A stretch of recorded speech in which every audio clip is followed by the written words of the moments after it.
right, good evening, ladies and gentlemen, and welcome to the Epic Sports Broadcasting Network for tonight's special pay-per-view presentation of Freedom Festival 2024.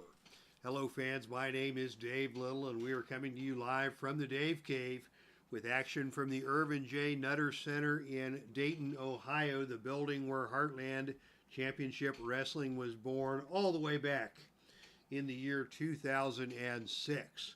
And every year we celebrate the 4th of July with a very special pay-per-view broadcast, the Freedom Festival. And the 2024 edition promises to be something special. Both the World Championships are on the line here tonight in Dayton.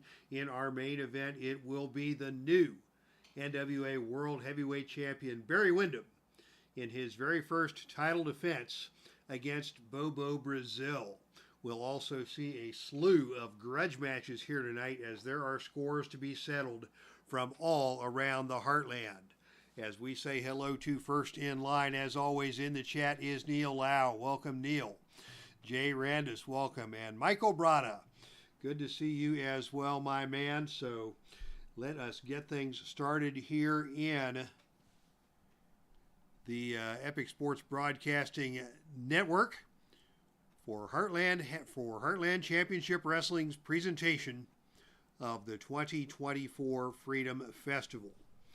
All right, and our opening contest is going to be a ladies match, a 6-woman tag team match that has been in the development for many, many, many months. If you have been following the exploits of Heartland Championship Wrestling, you know about the very diabolical manager, Carly Perez, her tag team, known as the Hex, Allison Kay and Marty Bell.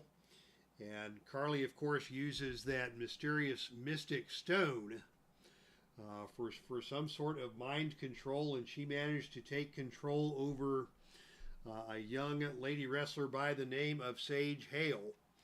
And Sage, with that stone, has been wreaking all kinds of havoc. But tonight, they get potentially their comeuppance at the hands of Mischief and a couple of erstwhile tag team partners. Mischief was attempting to climb the ranks of the Heartland Ladies Tag Team ranks division with her partner, Cheerleader Melissa, when Cheerleader Melissa was taken out by Sage Hale using that mystic stone. And Mischief has been on the warpath ever since, and tonight she gets her opportunity to get her hands on members of the Carly Perez contingent here in our opening contest. Ladies and gentlemen, the following contest is scheduled for one fall to a finish with no disqualifications. It is a 6-woman tag team matchup. Introducing first the manager, Carly Perez, and her group of wrestlers.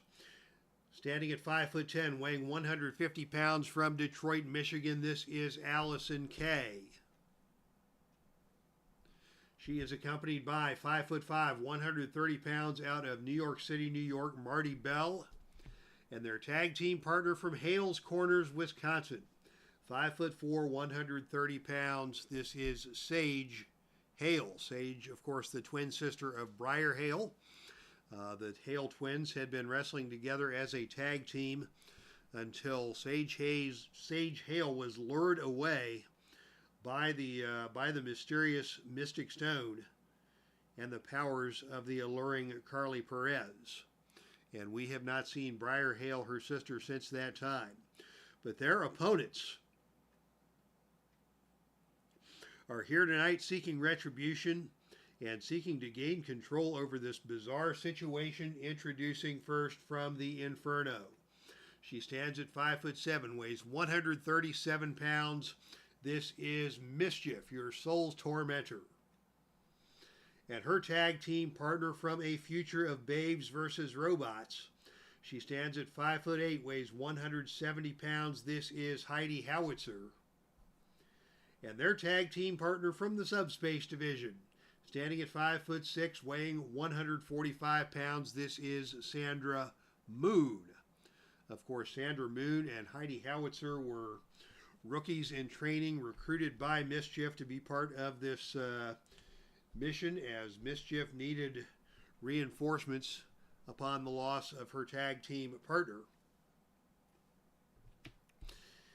Heidi Howitzer has fit this bill very well. She is a rough and tumble brawler. Sandra Moon, not so much.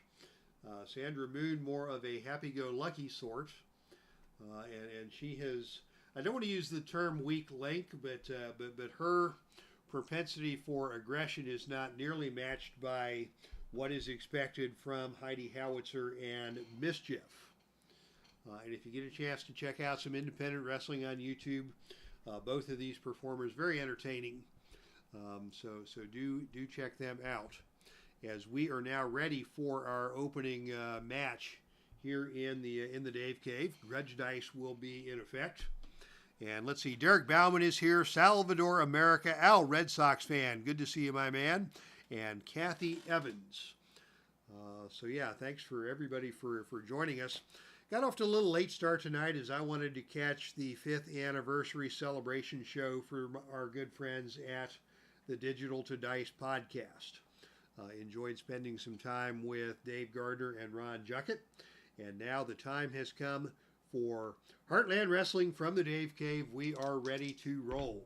And it will be, surprisingly, Sandra Moon starting things off for her team against Marty Bell. Sandra wanting to prove herself to her more accomplished and aggressive teammates. And as they come together in the center of the ring, it is Sandra taking the opening initiative and attempting a vertical suplex up, over, and down to the canvas goes Marty Bell. Nicely executed move there by Marty, or by Sandra, and immediately Marty is going to tag in her partner, Sage Hale. Sage Hale coming into the ring. We haven't seen much out of her.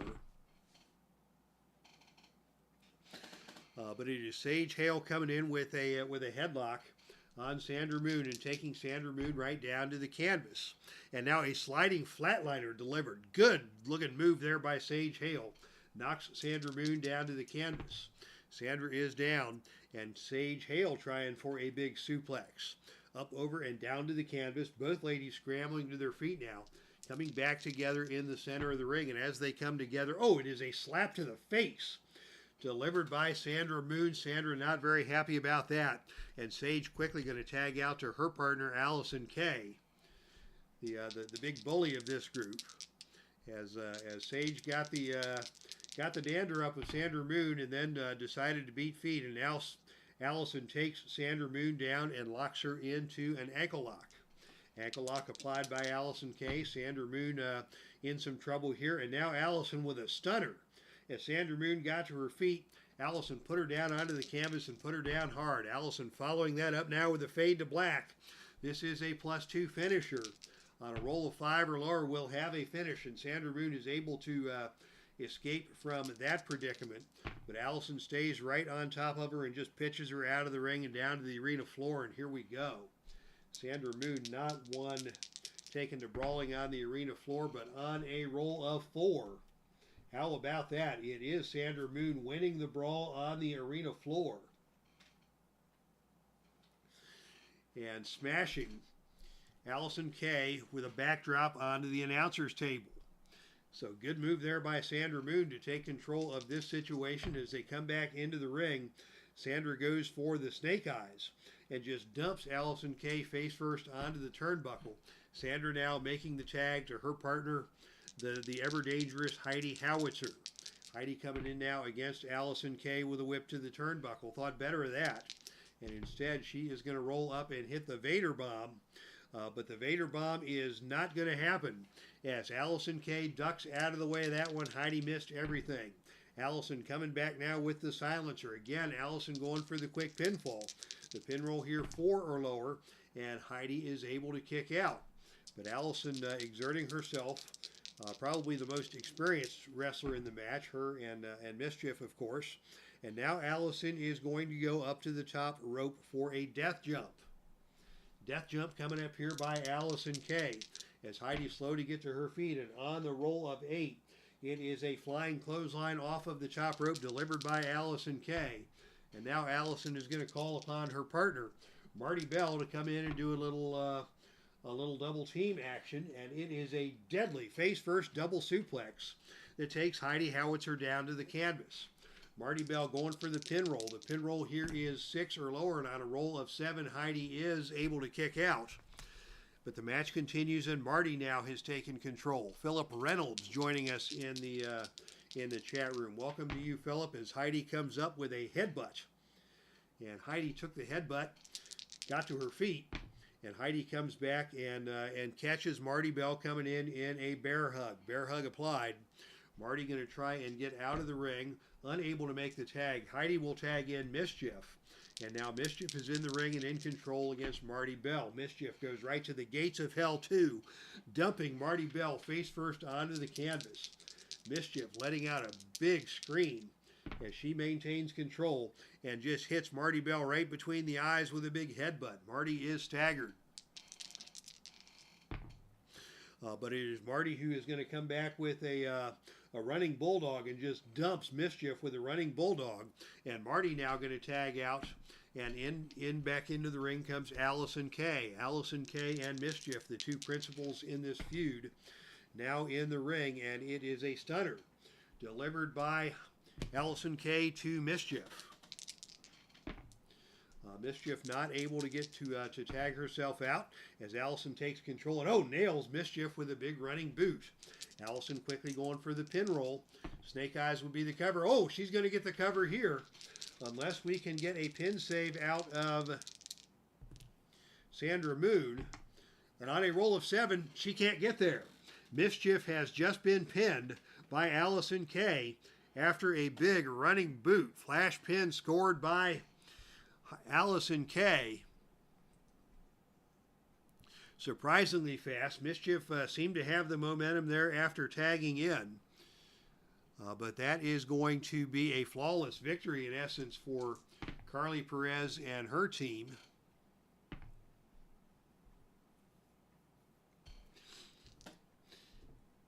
As Mischief was silenced by the running boot, and now we've got Sage Hale coming back in with the Mystic Stone, and she is going to try and take a whack at Mischief, who is fallen. What is going to happen here?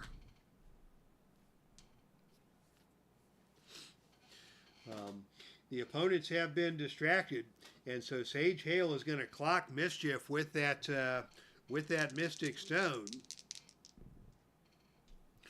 And Mischief has been taken down, and she is out cold after having been cracked by Sage Hale by the Mystic Stone. So a rough night indeed for Mischief, as her young tag partners Heidi Howitzer and Sandra Moon were taken down to defeat by Allison Kay and Marty Bell, as Sage came into the ring with that Mystic Stone and just popped Mischief right between the eyes. Mischief is down and she is out.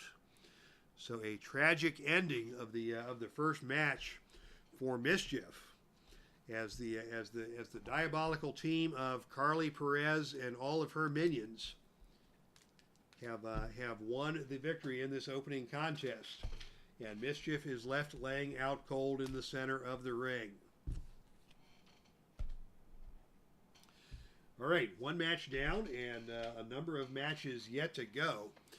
And that is fireworks indeed in our opening contest here in the Dave Cave.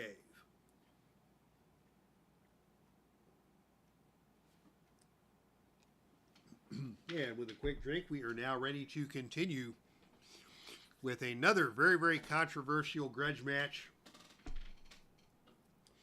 involving another hotly disputed object that has made waves here in the Heartland in recent months. In this case, it's not a Mystic Stone. In this case, believe it or not, it is an accordion.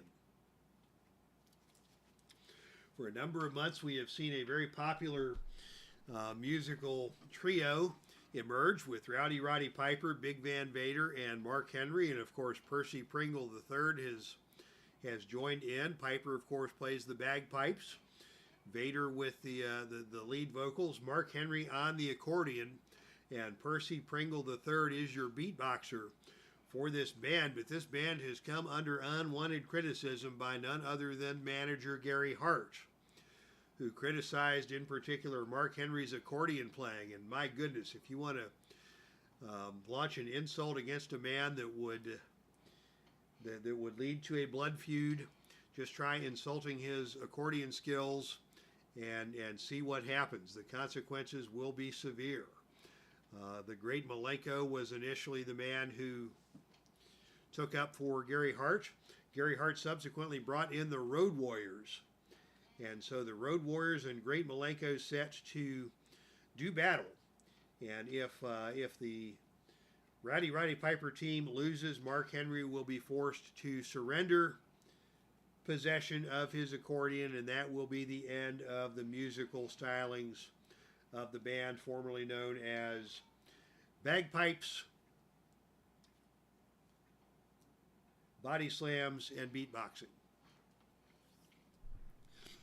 All right, so ladies and gentlemen, the following contest is scheduled for one fall to a finish with no disqualification and no time limit.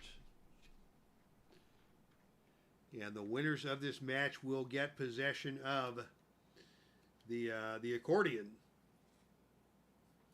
And if Roddy Piper's team loses this match, that will be the end of their musical career. Introducing first the manager as the booze rain down here in Dayton, Ohio. This is Gary Hart. The wrestlers, standing at 5'10", weighing 265 pounds, out of Moscow, Russia. This is the great Malenko, the man who instigated all this nonsense. And his tag team partners from Chicago, Illinois, standing at 6'3", weighing 277 pounds. This is Road Warrior Hawk. And his tag team partner, also from Chicago, Illinois, 6'1", 285 pounds. This is Road Warrior Animal. And now, ladies and gentlemen, the sound system at the Nutter Center has been filled by the sound of beatboxing as Percy Pringle III, the beatboxer, leads his team down to ringside for what he hopes will not be the final time. Introducing first out of the Rocky Mountains of Colorado, standing at 6'5", weighing 452 pounds, this is Big Van Vader. His tag team partner from Silsbee, Texas, standing at 6'4", weighing 384 pounds, Mark Henry. And their partner from Glasgow, Scotland, 6'2", 232 pounds, the Rowdy Scot. And the bagpipe lead in the band, Roddy Piper. So yeah, big showdown fixing to happen here. Emotions running high on both sides as insults have been exchanged, assaults have been exchanged, and now it all comes to a culmination here at Freedom Festival 2024. Starting things off, it will be Mark Henry, the aggrieved party, and Road Warrior Hawk. These two had a one-on-one grudge match earlier this summer, which was won by Mark Henry with the world's strongest slam. Hawk eager to regain that victory and perhaps once and for all put an end to the musical stylings of the Bagpipes Quartet. And it is Hawk who takes the opening initiative role. And Hawk comes right out with a whip to the turnbuckle. Off the turnbuckle comes Mark Henry, and on a roll of 9, it is a big kick by Hawk that stuns Mark Henry. Hawk is going to follow that up by a drop kick, big drop kick by a big man. Hawk very athletic for 277 pounds. And Hawk is going to follow that up with a vertical suplex, and right away Mark Henry is going to roll out of the ring and down to the arena floor. And on the arena floor it is. Both men battling it out. This is a no disqualification brawl. So we go directly to the odd even roll, and it is Hawk who wins the brawl on the arena floor by slamming the head of Mark Henry into the ring post. Mark Henry tasting the steel. Hawk is on him, and Hawk is going up. Thought about a death jump, thought better of it, and instead he is going to go with a whip to the ropes. Off the ropes comes Mark Henry, and on a roll of 7, that is a high back body drop executed by Hawk that takes Mark Henry down to the canvas. Hawk will tag in the great Malenko, as the great Malenko is now in the ring and in control. And Malenko is just going to bite the forehead of Mark Henry. Mark Henry not very happy about that. And Mark Henry comes back and just shoves great Malenko away from him. And Malenko is quickly going to tag in Road Warrior Animal as Mark Henry takes the opportunity to tag out to Roddy Piper. Roddy Piper now in against Animal as we say hello to Dwayne Martz. Welcome to you, my friend. And here it is, Animal now in control as Animal comes with a front face lock. And Piper quickly makes a blind tag, very cleverly done to Big Man Vader. And Vader comes in and just grabs Animal with a chokehold. Chokehold applied by Big Man Vader.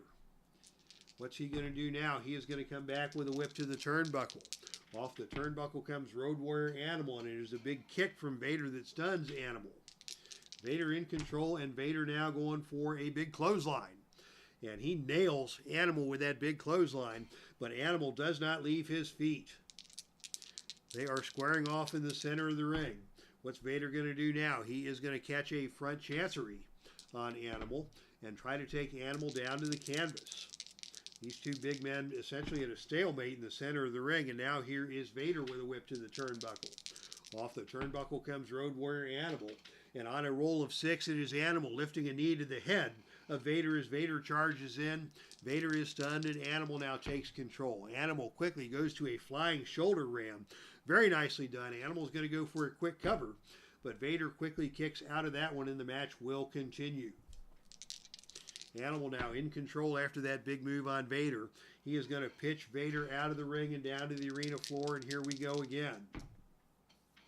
But this time it is Vader who wins the brawl on the arena floor and backdrops Animal onto the announcer's table. So Vader and Animal mixing it up on the concrete. Vader comes away the better man in that situation, and now Vader is going to go up for a death jump. As the Animal rolls back into the ring, Vader going up to the top rope. Fearless. And on a roll of 7, it is a big flying clothesline by Vader that takes Animal down to the canvas. And now Mark Henry is going to come in, and we're going to see some double teaming from the members of the band. And on a roll of 7, it is a bone-crunching double clothesline delivered by Vader and Henry. And Animal is down once again. What's Henry going to do here? Henry is going to go up for another death jump. As they're finding their offense here on the top rope. But oh, on a roll of 2, that is going to be a cross body block attempted by Mark Henry. Animal gets out of the way of that, and with a pull of the tights goes for a pin on Snake Eyes, but cannot keep Mark Henry down. Animal now to his feet, tagging in his partner Road Warrior Hawk. Coming back into the fracas, and Hawk with a running clothesline takes Mark Henry back down to the canvas yet again. Hawk in control. Hawk with an over-the-shoulder backbreaker. Henry slow to get to his feet. Hawk follows that up with a big gorilla press slam. What a show of strength by Hawk. Again, dumping Henry down onto the canvas. Henry again trying to roll back up to his feet. And again, he is greeted by a gorilla press slam by Hawk. Now Malenko is into the ring for a double team. And it is going to be a deadly elbow smash delivered by the great Malenko, who maintains control here. Malenko now is going to go with the Malenko stomp on Mark Henry, but Mark Henry just will not stay down.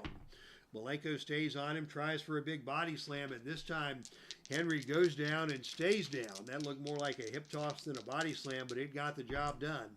And Malenko now is going to pitch Henry out of the ring and down to the arena floor once again.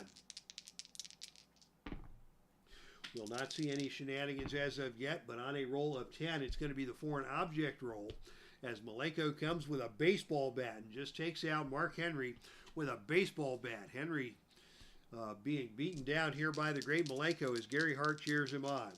Back in the ring, Malenko now going for a backbreaker. Henry manages to get back to his feet once again. And Malenko will tag in Road Warrior Hawk.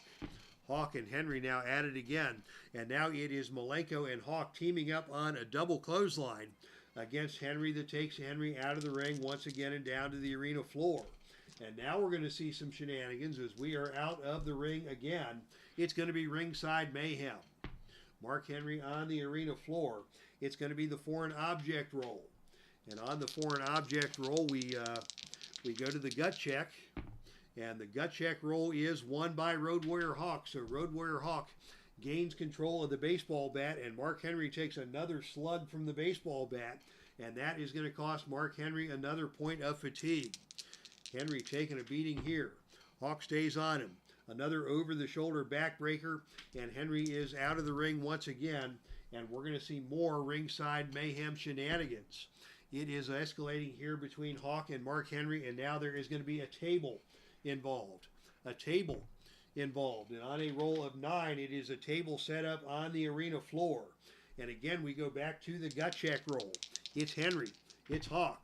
And this time, Hawk once again wins the gun check roll and power bombs Mark Henry through the table. Another huge power bomb by Hawk through the table. And Mark Henry is down. And Mark Henry is not going to be able to return to this match. So it is looking bad for the team of the band, as Hawk has just put Henry out with a splash through the table. So Henry is out of commission for this match. And into the ring will come Vader. Vader into the ring to take on Hawk. And it is Vader who charges the ring, and Vader who comes with a chokehold, just grabbing Hawk by the neck and trying to choke him down. And Hawk is now going to be on the receiving end of a big boot to the face delivered by Vader. Vader enraged at the tactics of Hawk. Vader's going to follow that up with a power elbow drop, a choice E maneuver, choice E, meaning that he will need a roll of 8 or lower to successfully execute the power elbow drop. And on a roll of 11, Hawk got out of the way of that, and he's glad he did. Hawk now coming back with a big drop kick that staggers Vader. Vader not able to make a tag. Hawk will tag Boris Malenko back into this match as Malenko comes in control, and Malenko now with a whip to the ropes. Off the ropes comes Big Van Vader, but on a roll of 5, that's a running shoulder tackle by Vader that takes Malenko down to the canvas. Vader now in control with a running body avalanche that puts Malenko down. Malenko is down. Vader is in control, and Vader now is going to pitch Malenko out of the ring, and the party will continue on the arena floor. And on a roll of 8, it is Vader winning the brawl on the arena floor and slamming the head of the great Malenko into the ring apron.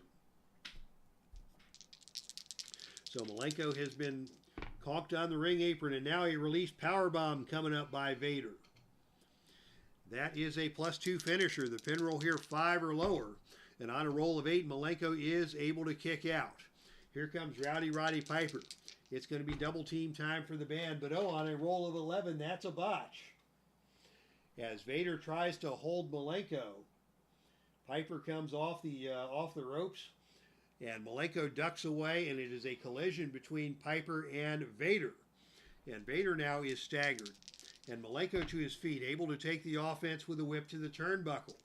Off the turnbuckle comes Vader, and on a roll of 9, it is a big kick by Malenko that stuns Big Van Vader. Malenko now is going to tag in to Road Warrior Animal.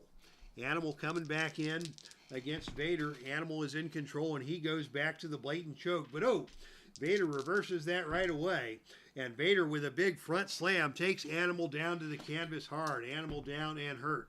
Animal cannot make a tag. Vader's got him up for a bone-crunching splash. Animal slow to get to his feet.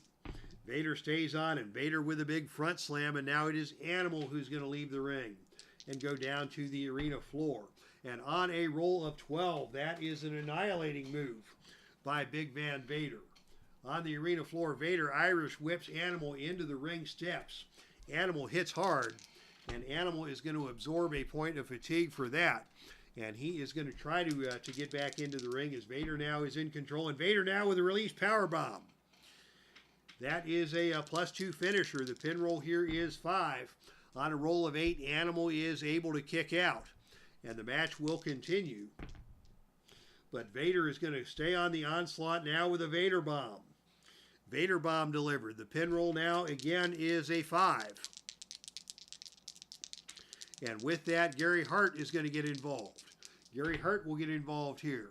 Hart senses his wrestler is in trouble. He leaps on the ring apron and chaos ensues.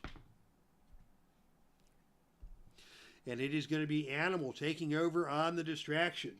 As Vader was about to pin his man with the Vader bomb, it was the distraction provided by Gary Hart that allowed Animal to escape the pinfall. Animal now with a chance to take control. He tries for a blatant choke on Vader, and now it's going to be Animal tagging back into his tag team partner, Hawk. So Animal survives a near catastrophe there. Hawk moves out against Big Van Vader with an eye gouge. And Vader not happy about that. Vader fires right back and grabs Hawk into a chokehold. Vader tries to choke down Hawk, and now it is Vader with a whip to the turnbuckle. Off the turnbuckle comes Road Warrior Hawk, but on a roll of 3. That is a charge by Vader, misses everything, hits the turnbuckle post and rolls out and down to the arena floor. So once again, the action moves back outside. Vader on the outside is going to get beaten up by Hawk. And it is Hawk with a throat drop onto the security railing that staggers Vader. Vader in trouble here. It's 3 men against 2 as Mark Henry has been stretchered away from ringside. Hawk now in control against Vader, and Hawk is going up with Hawk with Animal for the Doomsday device. This a +4 finisher. And now it is Percy Pringle's turn to get involved. Percy shoves the timekeeper to the ground and rings the bell, causing confusion in the ring. As the ref tries to figure out why the bell sounded, Percy's wrestler attacks his opponent from behind with their finisher. Opponent rolls pin plus finisher rating. So Big Van Vader was down. Roddy Piper has jumped into the ring, and Roddy Piper has caught Road Warrior Hawk in the sleeper hold. And on a roll of 4 or lower, Hawk is going to be taken out by the sleeper hold. He will not be. Hawk able to survive the sleeper hold, but the momentum has now turned in favor of the band. Vader still the legal man in the ring. Hawk is almost out on his feet. Referee puts Piper out of the ring. Vader moves in on Hawk, and Vader is now going to go for a released powerbomb on Road Warrior Hawk. The pin roll now is 5, and on a roll of 8, Hawk again able to kick out. Boy, you've got to beat these Road Warriors half to death in order to get a pinfall on these guys, as both Animal and now Hawk have survived the released powerbomb from Vader. Vader still in control. Hawk is down, and Vader now is going to go up for a death jump. Death jump to be attempted by Vader, and on a roll of 9, that is a flying clothesline off the top rope by Vader that takes Hawk back down to the canvas. Piper now back into the ring. We're going to see another attempt at a double team, and this time it is an awesome double neck breaker delivered by Hawk and Piper, or delivered on Hawk by Piper and Vader. Piper now in control. Piper is going to dump Hawk out of the ring and down to the arena floor. And on the arena floor, once again, it is Piper who wins the brawl on the arena floor and slams Hawk onto the announcer's table. Hawk taking a beating here as Roddy Piper takes control. Piper now with a big back suplex. Hawk slowly gets to his feet. Piper follows that up with a big knee lift that stuns Hawk, but Hawk will not go down. Piper stays on him with another big knee lift. Hawk does go down. He is trying to crawl over to Malenko for a tag. He cannot get there. Piper with a chance to do some more damage here, and it's Piper going to be going up for a death jump. Death jump attempted by Piper, and on a roll of 7, that's a flying double axe handle off the top rope that stuns Hawk and puts Hawk back down onto the canvas. Hawk is down. Piper with a chance to do some more damage here. He's going to go back up top for another death jump. And on a roll of 9, he hit him again, this time with a flying clothesline off the top rope. Hawk goes back down. Vader comes into the ring for a double team, and it is a running double clothesline executed by Piper and Vader to again put Hawk back down onto the canvas.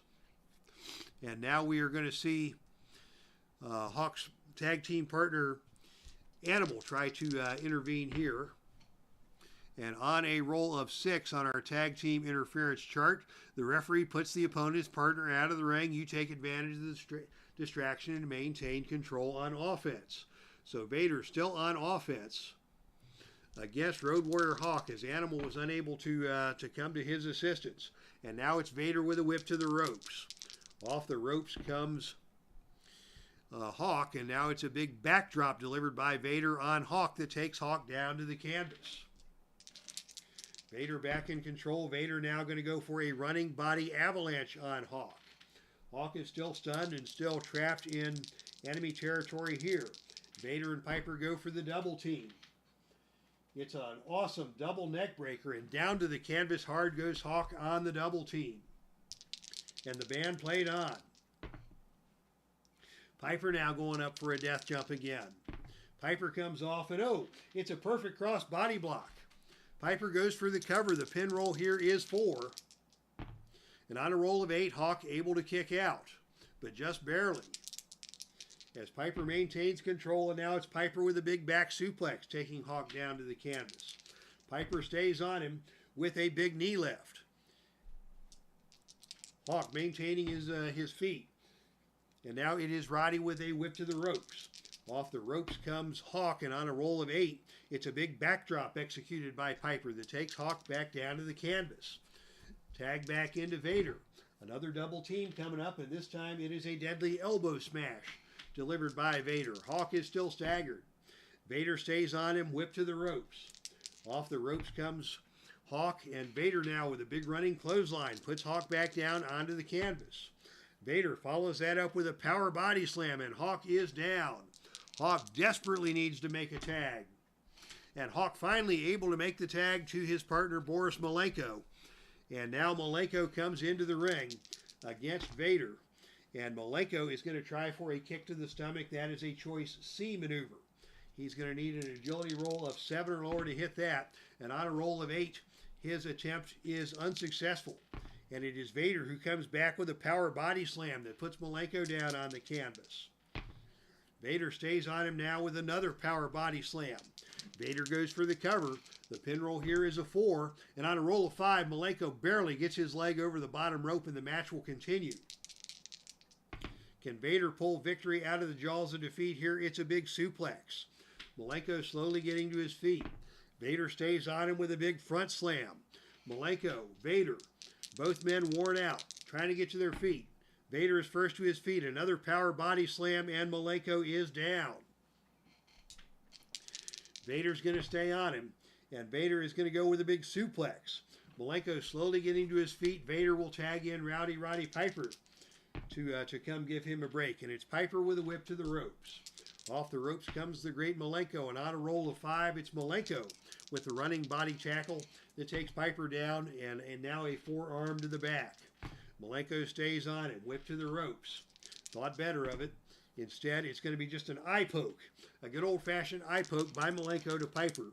Piper's not going to stand for that. Piper comes right back and whips Malenko to the turnbuckle.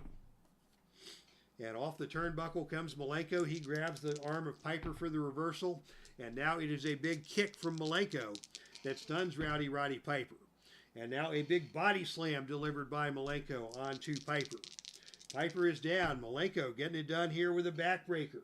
Piper rolls out of the ring and down to the arena floor. And on a roll of 7, that is the great Malenko winning the brawl on the arena floor with a cannonball off the ring apron. Piper is down. Malenko is in control. He's going up for a death jump. And the death jump attempt by Malenko is successful with a big flying clothesline. Malenko now going to bring Road Warrior Hawk into the ring for an attempted double team. And on a roll of 6, that is a bone-crunching double clothesline. Hawk now the legal man in the ring against Roddy Piper. Hawk with an over-the-shoulder backbreaker. Piper is down. Hawk whips Piper out of the ring and down to the arena floor. Here we go again. Shenanigans roll will be in effect as Piper and Hawk are on the arena floor. And it is again the tables coming into play. As it is Piper now going for a table. What is going to happen here? And on a roll of 8, The table has been slid into the ring. And now what's going to happen? It is Piper who wins the gut check roll, and Piper slams Hawk through the table. Hawk takes another point of fatigue after that. Piper in control. And Piper now with a big back suplex. Hawk slowly trying to get to his feet. Piper stays on him with a big knee lift. Hawk still struggling to his feet. And Piper now with a big bulldog. Hawk to his feet. Here comes Vader. Double team attempt coming up. And oh, a devastating tag team move by Piper and Vader puts Hawk down again. And Vader with a chance to take over here. He is going to go up for a death jump. And he nails the death jump on Hawk. Hawk is down. Vader going up for another death jump. And another big flying clothesline delivered by Vader. Double team coming up. Piper comes into the ring with an eye poke and a running forearm smash on Hawk. Piper now in control. Piper with an eye poke. Hawk trying to make a tag. Not able to do so. Piper follows that up with a big knee lift. Hawk leaves the ring. Down to the arena floor we go once again. And this time it is Hawk winning the brawl on the arena floor with a big suplex onto the floor. Hawk is in the ring. He drags Piper back into the ring. Hawk now going up for a death jump. And on a roll of 6, Hawk hits the flying clothesline off the top rope. And finally, Hawk is going to be able to tag out to Boris Malenko. Malenko coming into the ring. This match is going to go on all night. And now Malenko with the Russian sickle. The pin roll here is 4.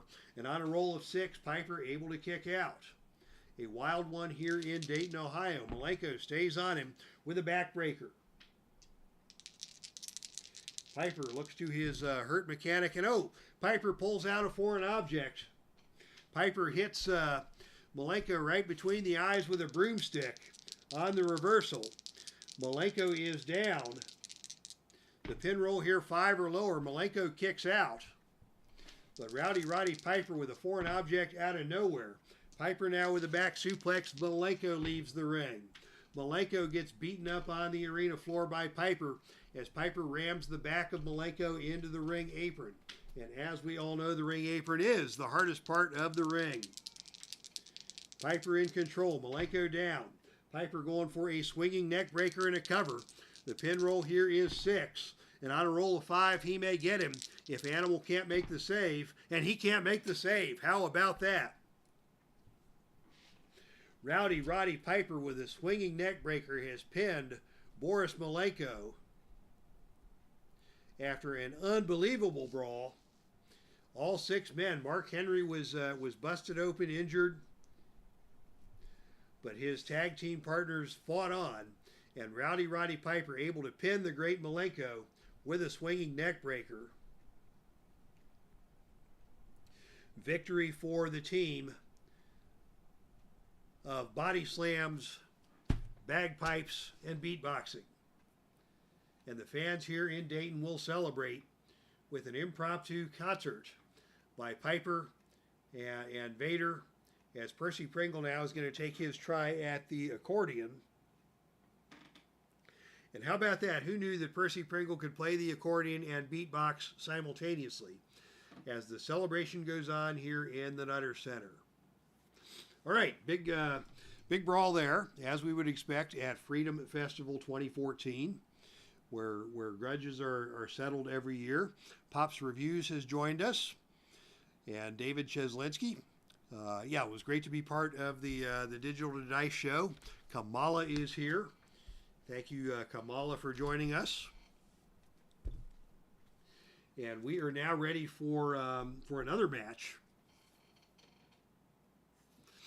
that will be very intense between 2 men in no holds barred fashion.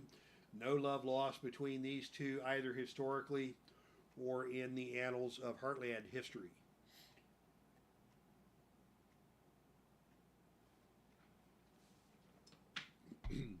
Ladies and gentlemen, the following contest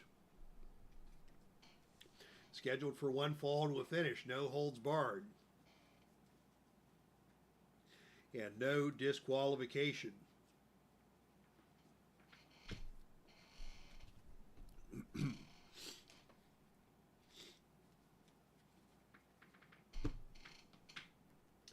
Introducing first, coming to you from San Antonio, Texas. He stands at 6 foot tall, weighs 220 pounds. This is Shawn Michaels. And his tag team partner his opponent from Calgary, Alberta, Canada, stands at 5'11", weighs 235 pounds. This is the Hitman Bret Hart. No love lost between these two. Bret Hart, of course, part of the faction known as Justice for All. Michaels was briefly welcomed into Justice for All, but then showed his true colors, turning on his stable mates and employing the services of Scott Hall and Meng to take up his cause. And now, but tonight it is mano a mano, Hart versus Michaels, one fall to a finish. And the opening initiative roll is tied, and that means we go right to the shenanigans chart in the Face to the Mat booklet, brought to you by Keith Avalone. In this hardcore matchup, Bret Hart going to the book, and on a roll of 11 is the wrestler Agile. The more agile of the two wrestlers, of course, Shawn Michaels. So it is Hart who injures himself tumbling from the top of the light fixture. He tried to go up top and launch a sneak attack on Shawn Michaels from the top turnbuckle, slipped and fell. And now he is going to have a reduction in his agility for this match. So Hart suffers a pre-match injury trying a sneak attack on Michaels.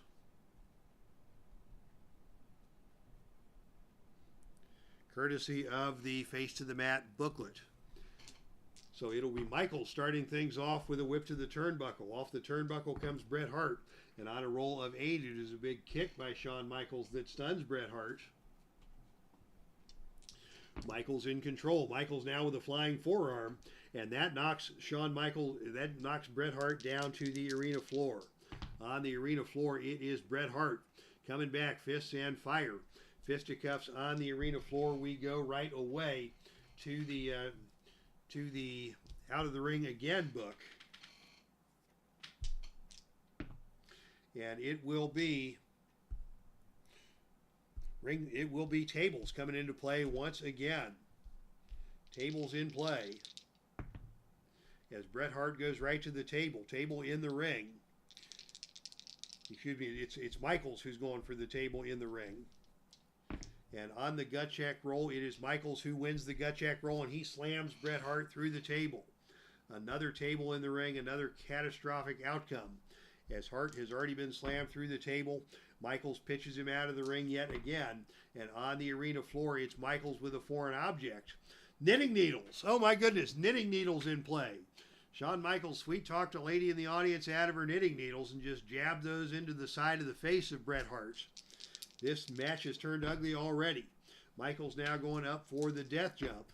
And on a roll of 8, he nails a flying forearm off the top turnbuckle. Michaels remains in control with a flying elbow drop that puts Hart down. And now Michaels going up for another death jump. And this time it is Hart who catches him and throws Michaels down to the arena floor.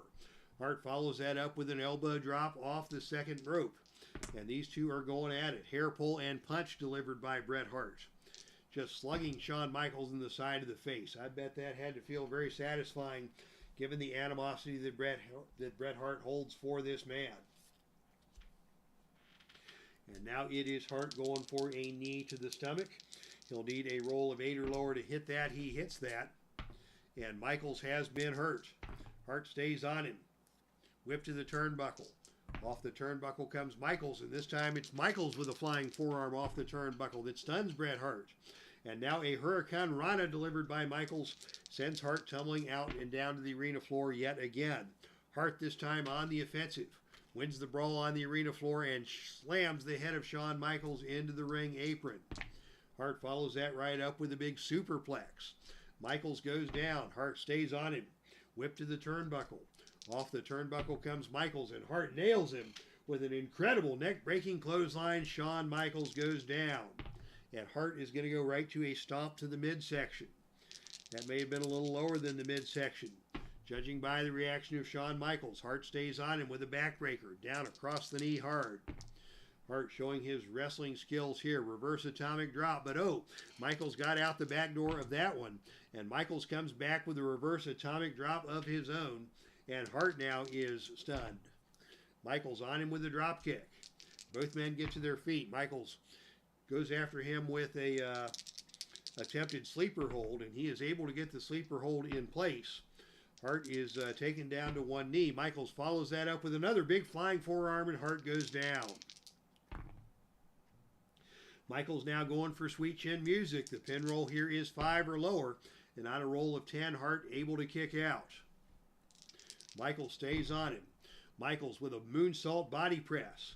He's going to go for a cover yet again, Hart is able to kick out, but he is now showing signs of fatigue. Michaels on him again with another flying elbow drop, another cover, another kick out, this time a kick out with authority. Hart kicks out with authority, Michaels still in control, and another big flying elbow drop, and Bret Hart rolls down and out of the arena, out of the ring, and we go back to the shenanigans chart once again, as Hart is out of the ring, and now Hart is once again going to attempt to set up the table. And on the roll of 7, the table is slid into the ring. It's gut check time, and it is Michaels winning the gut check roll again and spearing Bret Hart through the table. Bret Hart takes another spear through the table. He is getting his tail kicked up one side and down the other. Michaels now sweet chin music. The pin roll here is 9, and on a roll of 8, he got him. So Shawn Michaels just beat the stuffings out of Bret Hart, as Michaels gets the win with the sweet chin music.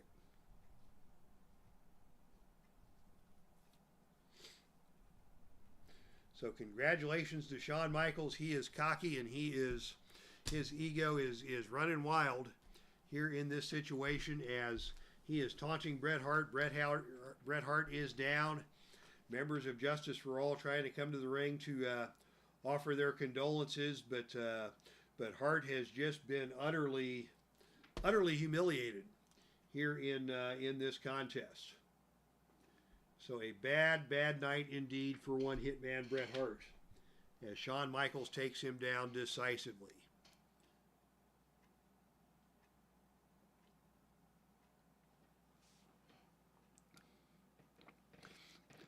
Alternate Timeline Sports, JT 2.0. JT 2.0 is here. I don't know if you were here in time to see the knitting needles come into play in that last match, as Shawn Michaels busted open Bret Hart with knitting needles en route to that victory. The knitting needles, of course, originally suggested by JT 2.0 as a foreign object for the Filsinger Games universe. We thank you for tuning in, our good buddy. And now we have another grudge match coming up that has been a few months in the making. Of course, Dusty Rhodes has had his problems with Pat Patterson. Pat Patterson brought in the Mountie, and the Mountie brought in the shock stick. And by virtue of using the shock stick, they have made life somewhat miserable for Dusty Rhodes. They also pulled out the shock stick on AJ Styles in a match between Patterson and Styles, and very unfortunately for AJ Styles, Styles was able to intercept the shock stick, but unfortunately in intercepting the shock stick, Styles managed to activate the shock stick against himself, and that ended up in Styles getting counted out after a mishap with the shock stick. So AJ Styles now part of this feud, as the following match is a shock stick on a pole match. The shock stick has been placed on a 10-foot pole above the ring in the corner, and the first man to climb up the ladder or up the turnbuckle and get to the shock stick will have the opportunity to deploy that shock stick throughout the match. So, ladies and gentlemen, the following contest is scheduled for one fall to a finish with no disqualification. This is a shock stick match. Introducing first from San Francisco, California, standing at 6'1", weighing 243 pounds. This is Pat Patterson. And his tag team partner from Montreal, Quebec, Canada, stands at 6'3", weighs 232 pounds. This is the Mountie. Using the old black and white Mountie card that has the shock stick mechanic. Of course, Jacques Rougeau has an updated color card, but we're sticking with the Mountie for purposes of this feud. Mountie reluctant to part ways with the shock stick, but finally the referees have disarmed him, and the shock stick is now being hoisted over the ring for use by the participants as we introduce their opponents. First, from Gainesville, Georgia, he stands at 5'11", weighs 215 pounds. He is the phenomenal AJ Styles. And his tag team partner from Austin, Texas, the American Dream, standing at 6 foot tall, weighing 289 pounds. This is Dusty Rhodes. So Dusty Rhodes and AJ Styles in this shock stick on a pole match to take on Pat Patterson and the Mountie. The rules of the shock stick on a pole match are very simple. Whenever the death jump roll is rolled, instead of a death jump, the wrestler will have the opportunity to attempt to climb the pole and take control of the shock stick.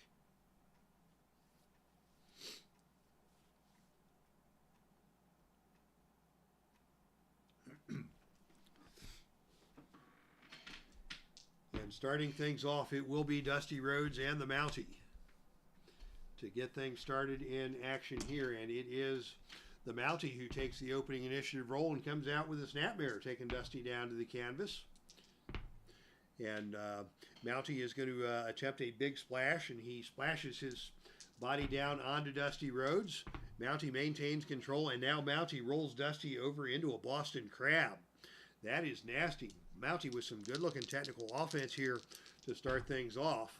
And now it is Mountie who goes for a short choke slam.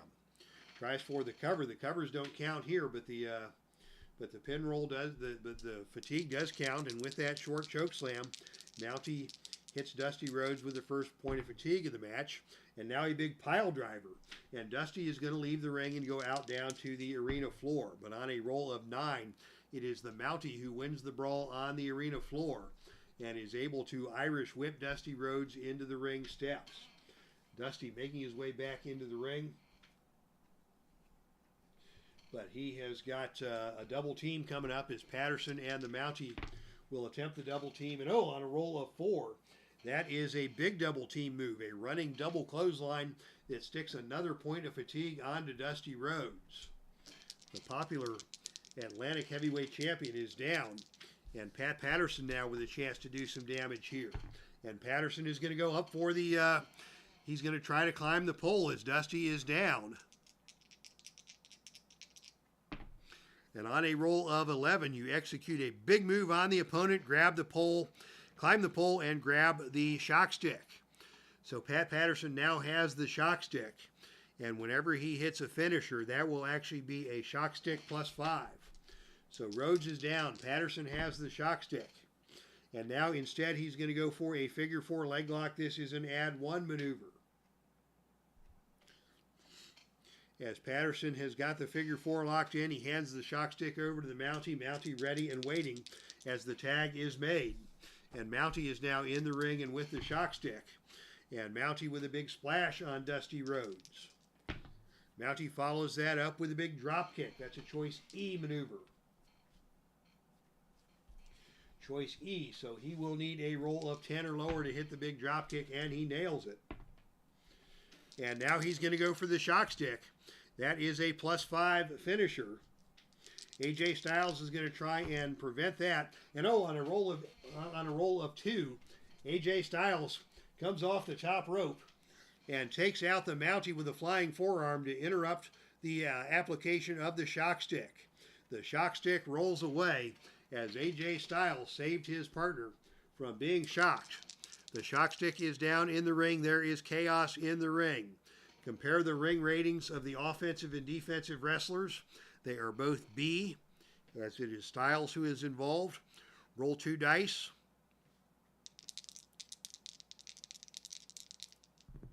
And on a roll of 10, it is AJ Styles who rips the glove away, rips away the shock stick. AJ Styles now has control of the shock stick. Legal tag is made. Styles in the ring, taunting the Mountie. Mountie reluctantly comes in, and AJ Styles takes him over and down with an arm drag. AJ Styles with a big springboard 450 splash. AJ Styles going for the shock stick. Can Patterson intervene? Yes, Patterson is able to block AJ Styles from applying the shock stick to the Mountie. But AJ Styles still in control of the shock stick as Dusty Rhodes chases Patterson away. AJ now going up for a death jump. And on a roll of 7, he nails the death jump. AJ still in control. AJ with a big Pele kick. Mountie slow to get to his feet. AJ with a leapfrog drop kick, and Mountie is down. And AJ now going for it once again. This time Pat Patterson is once again able to run interference, but that is the last pin save. AJ back in control with another big Pele kick. Mountie is stunned. AJ now with a swinging neck breaker, a choice F maneuver, choice F. And so he will need a roll of 7 or lower to connect on that. And on a roll of 10, Mountie is able to dodge that move. And it is Mountie attempting a drop kick on a choice E roll. And he hits that. And AJ Styles hits the reversal. So AJ back on offense, still has control of the shock stick. And AJ with a big discus lariat takes Mountie down to the canvas hard.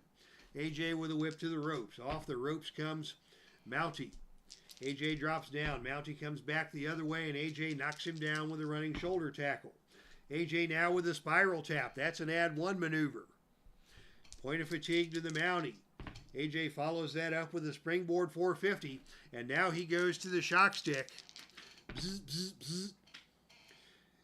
And the Mountie is able to get his foot over the bottom rope. Mountie takes the shock, but in the shock, his foot went over the bottom rope. That's a +5, and the pin roll there was 8, and on a roll of 10, Mountie able to escape. Phenomenal DDT, Mountie still hurt. Spiral tap again, Mountie down once again.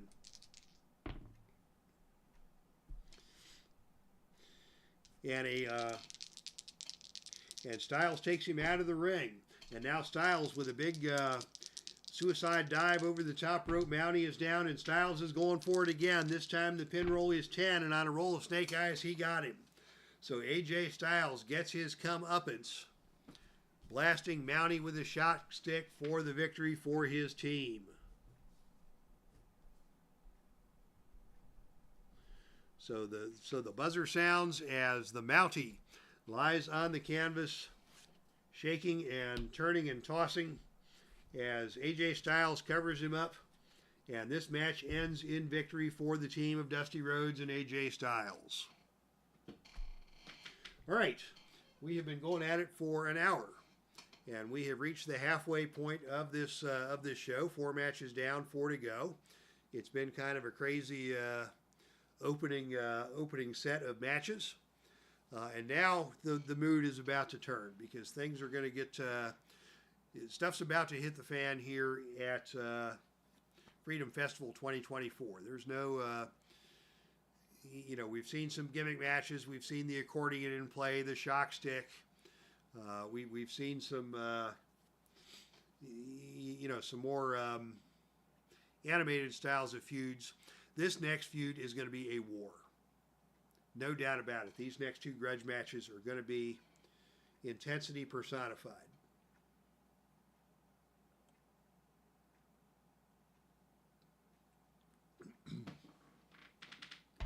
The hatred has been building up for a year between Jimmy Hart and Bobby Heenan, and it's going to play itself out here tonight in Dayton, Ohio, in our next contest.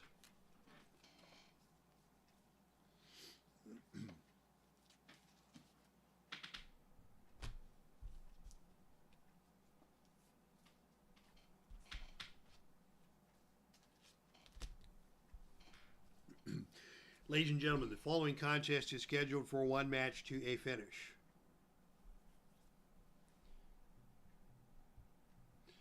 There will be no holds barred and no disqualification.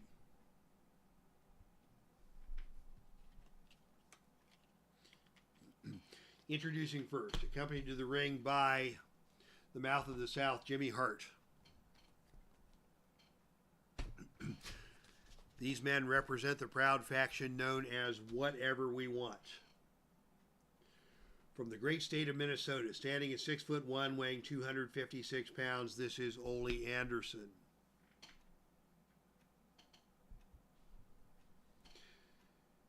From Borger, Texas, standing at 6'3", weighing 322 pounds, this is Stan Hansen. And their tag team partner from Amarillo, Texas, stands at 6'1", weighs 247 pounds. This is Terry Funk. It's Funk, it's Hansen, it's Anderson. And all three of them are snorting fire as they await the arrivals of their opponents. Led to the ring by Bobby the Brain Heenan. Standing at 6'10", weighing 364 pounds from Los Angeles, California, this is Big John Studd. His partner from Robbinsdale, Minnesota, stands at 6'3", weighs 256 pounds. This is CURT HENNIG. And their partner, a former NWA World Heavyweight Champion from Charlotte, North Carolina. 6'1", 243 pounds, the Nature Boy, Ric Flair. Flair, of course, lost that title to another member of the Whatever We Want stable, Barry Windham. We'll see Windham defending his belt later tonight. And Flair is no longer in contention for the world title. And he is a very bitter, angry man. And what you're going to see here tonight is going to be very personal. Flair and Funk in particular have had their issues. And certainly Ole Anderson getting involved in the mix. His history with Ric Flair over the years. And the backup Stan Hansen, who is just as crazy as they come and will do anything to score a victory. Or if not score a victory, then do whatever damage he can do in the ring. The mood is about to change, fans, and we are ready for it.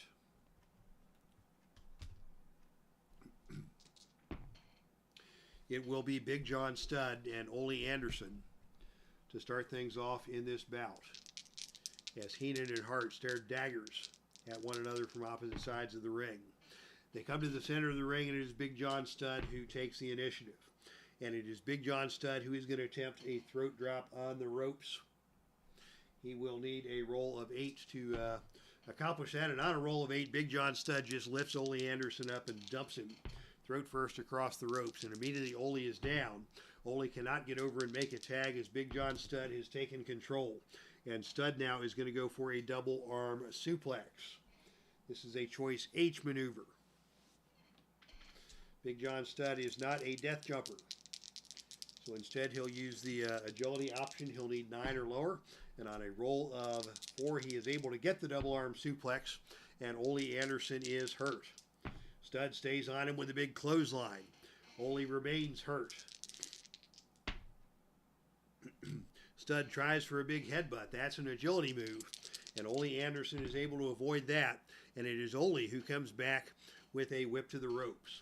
Off the ropes comes Big John Studd, and on a roll of 6. That is a high backdrop executed by Ole Anderson that takes Studd down to the canvas. And Ole now will tag in his partner Terry Funk. Terry Funk coming in control against Big John Studd, and Funk with a series of headbutts.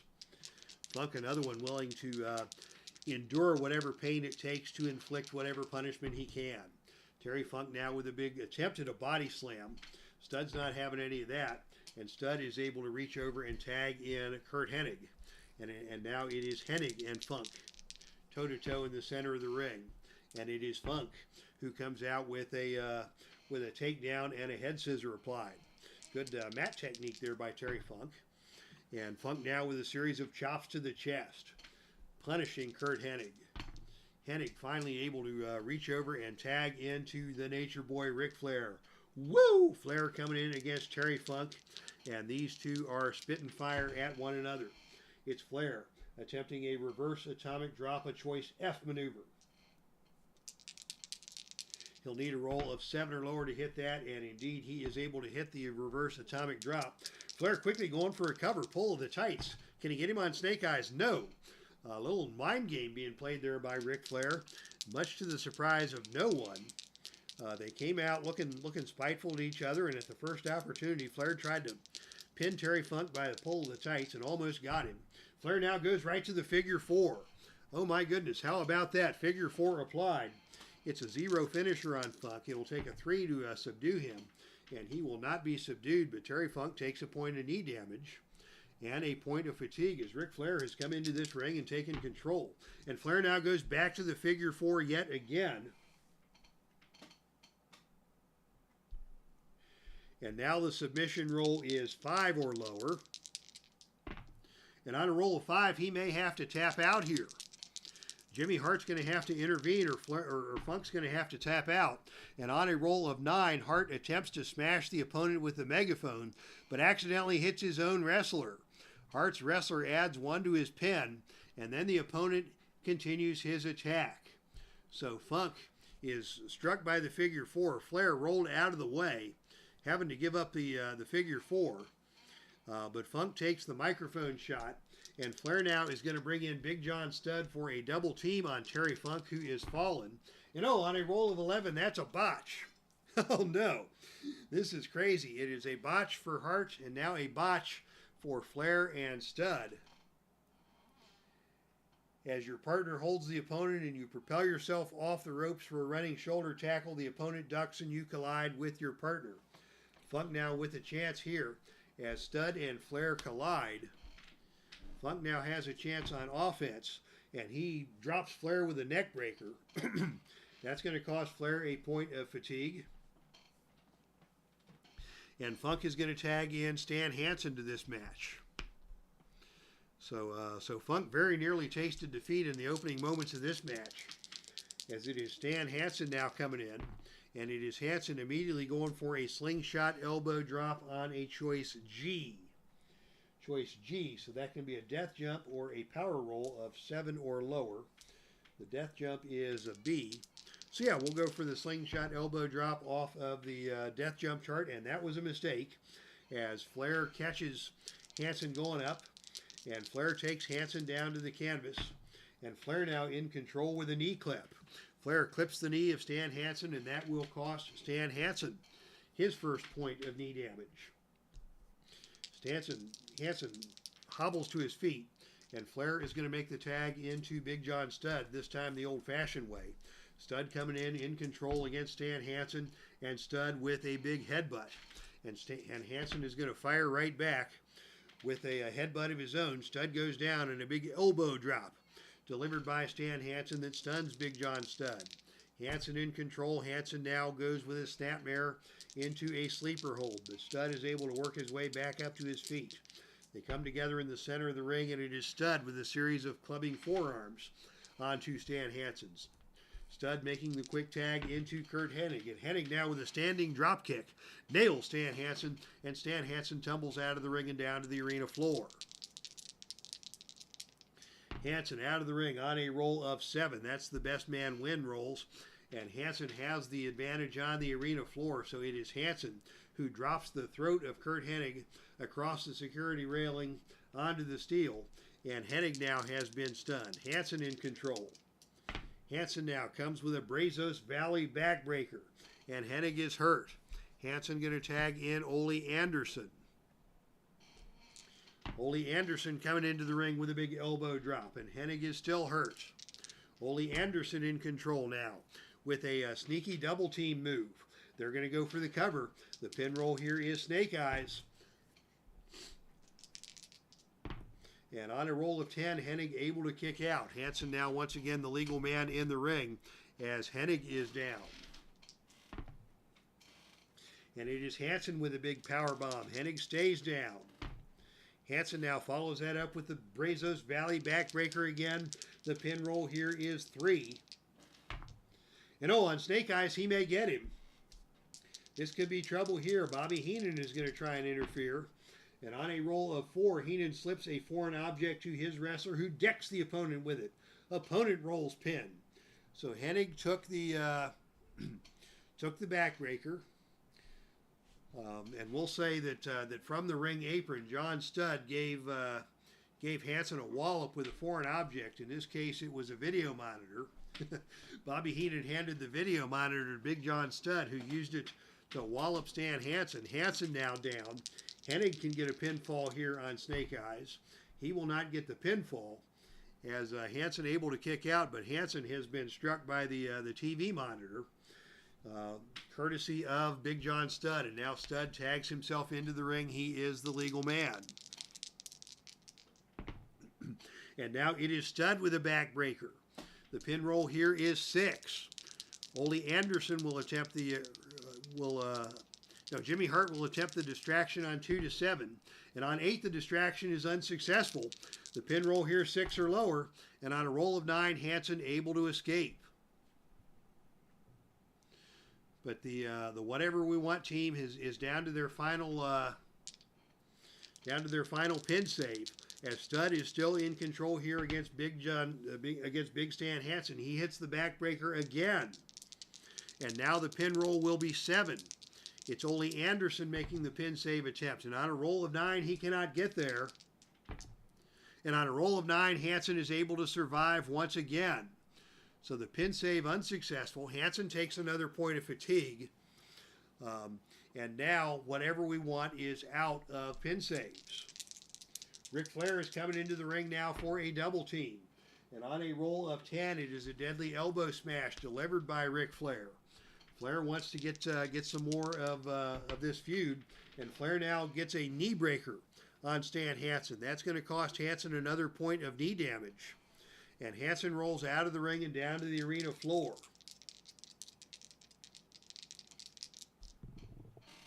There will be no shenanigans here, as on a roll of 4, that is the that's the clean win for Stan Hansen. He's an A-rated out of the ring, so Stan Hansen wins the brawl on the arena floor and backdrops Nature Boy Ric Flair onto the announcer's table. Flair now in trouble. Hansen comes back into the ring and tags in Ole Anderson. And as Flair returns to the ring, it's Ole Anderson waiting on him with a shoulder breaker. And Flair rolls right back out of the ring and onto the arena floor. And again, it is going to be Ole Anderson winning the brawl on the arena floor against Flair and hurling Flair over the security railing and into the crowd. Wow, what a brutal match this has been. Whatever We Want has taken a lot of damage. Flair coming back in against Ole Anderson, and Ole hits him with a diving knee smash. That is an add 1 maneuver. So Flair takes another point of fatigue. Ole stays on him, and Ole now goes for the kneeling armbar. This is a submission hold, the submission roll 4 or lower. And on a roll of 9, Flair is able to endure that. But he's now got 3 points of fatigue, and that means it's going to be Big John Studd trying to come to the rescue. Tag team interference charge. And on a roll of 7, all the wrestlers are hitting the ring. Everybody is in the ring now. It is a Pier 6 brawl. And it is going to be the team of the Heenan family winning the brawl on the in the ring. And it's going to be Flair who is able to take over on the offensive against Ole Anderson. As now the Heenan family is down to their final pin save. But Flair able to try to pin Ole Anderson using the ropes. The count here will be 3 or lower. And on a roll of 4, Ole barely kicked out of that. Flair again tried a sneaky pinfall on the ropes. And Flair now is going to tag in Big John Studd, the freshest man in the match for either team. And Big John Studd is going to go for that double arm suplex on Ole Anderson. He's got him up, over, and down. And Big John Studd now is going to follow that up with a big body slam. And Ole Anderson rolls out of the ring and down to the arena floor. And on a roll of 8, it is Studd winning the brawl on the arena floor and slamming Ole Anderson onto the announcer's table. And now Big John Studd with a backbreaker on Ole Anderson. The submission roll here will be 7 or lower. And on a roll of 8, only able to survive. Wow. Great, great resiliency shown by all 3 of the men from the team of Whatever We Want. Big John Studd now going to go for that double arm suplex again. And again, he is able to execute it successfully. Tag to CURT Hennig. We're going to see a double team here. But oh, on a 12, that's another botch. A double team is botched as you hold the opponent while your partner tries to jump off the turnbuckle with a deadly elbow smash, but the opponent ducks. You get hit instead. The opponent goes for a quick cover, roll your pin. Studd will be pinned here on Snake Eyes. He is able to kick out, but he is down, and now only Anderson with a chance to take control on Big John Studd after the botched double team. It's going to be Ole going up for the death jump, and Ole nailing a big flying double axe handle off of the top turnbuckle. Studd is down. Ole is on him now with a diving knee smash. Another point of fatigue taken. Studd slow to get to his feet. Ole is going to tag back into Terry Funk. Terry Funk getting back into this match. And Terry Funk now with a neck breaker. Drops Studd. The pin roll here is 4. And on a roll of 4, he may get him. Heenan with the distraction is successful. And Heenan just able to create the distraction for the referee to not call the pin on the neck breaker. Terry Funk still in control. And Terry Funk now goes with a series of quick jabs, neutralizing Big John Studd. All 6 of these men are exhausted.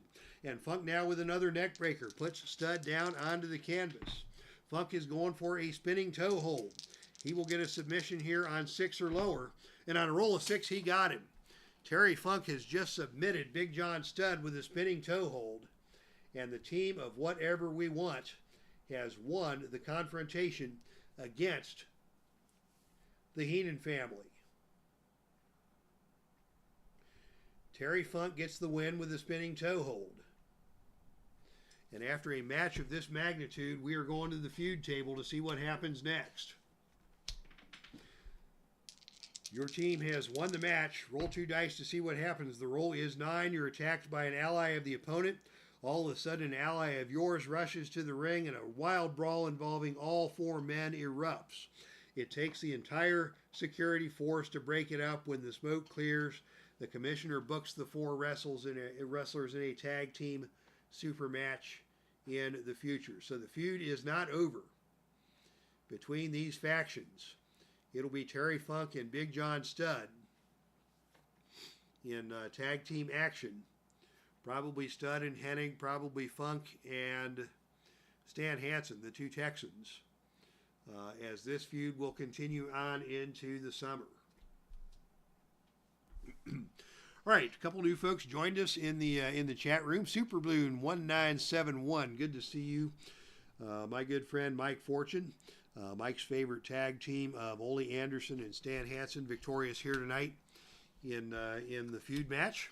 Carl Zilla has joined us. Howdy to you, my friend, and thank you for tuning in to tonight's action. The following contest is another long-standing grudge match coming to a head here at Freedom Festival 2024.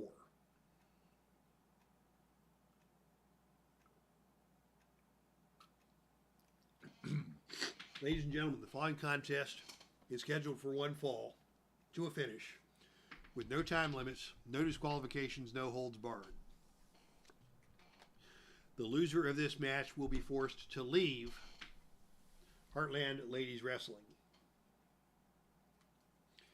as these 2 and their compatriots have been at each other's throats for any number of months. Introducing first,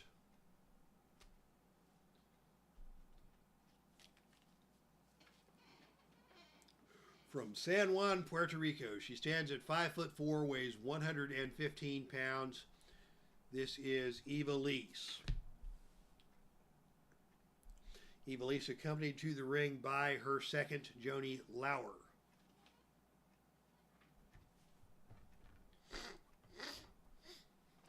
And her opponent is from Canton, Ohio, in the shadow of the Pro Football Hall of Fame. She stands An even 6 feet tall and weighs 170 pounds, this is Jessica HAVOK.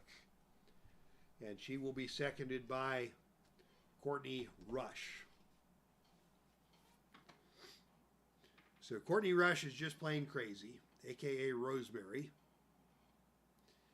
China, a.k.a. Joni Lauer, is just plain dangerous. And the two principals in the ring just plain hate each other. And the loser will bid farewell to Heartland Ladies Wrestling. In our final grudge match of the evening, the opening initiative role is taken by IVELISSE, and she comes out with a bridging snap suplex. Jessica gets right back to her feet, and Jessica comes back with a snap suplex of her own. They come together in the center of the ring, and it is Jessica now attempting a big boot. That's an agility maneuver. IVELISSE gets out of the way of that, and it is IVELISSE with a scorpion kick that stuns Jessica HAVOK. Boy, IVELISSE has given up over 50 pounds in this match, but she has got all kinds of kicks and all kinds of spinning moves and all kinds of flying moves that can put an end to Jessica HAVOK from any angle at any point in this match. IVELISSE now in control, and it is IVELISSE with a step-up enziguri, knocking Jessica on the side of the head. An exploder suplex puts Jessica down to the canvas. Jessica goes down. IVELISSE with a chance to do some damage here. And she's going to go right for the Desert Eagle. That's her finisher. A sunset flip powerbomb. The pin roll here is 5 or lower. And on a roll of 6, she almost got her. Boy, that just goes to show how explosive IVELISSE is. And she now comes back with a flaming arrow. And Jessica HAVOK is slowly trying to get to her feet as IVELISSE comes with a whip to the ropes. Off the ropes comes Jessica HAVOK, and on a roll of 5, it is Jessica who takes IVELISSE down with a running shoulder tackle. And Jessica is going to follow that up with a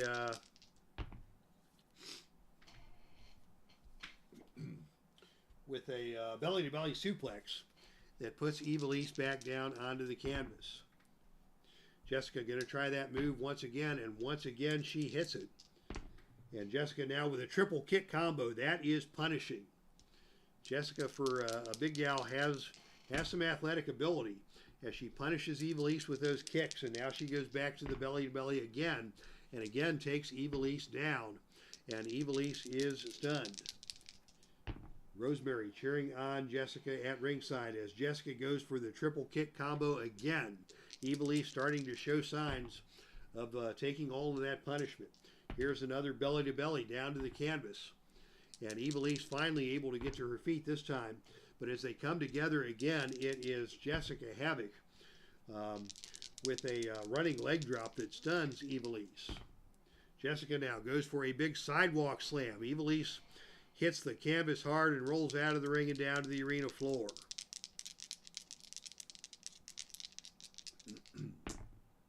And on a roll of 10, that's the foreign object roll. So Jessica HAVOK comes out and she picks up a sledgehammer and just hammers on IVELISSE on the arena floor.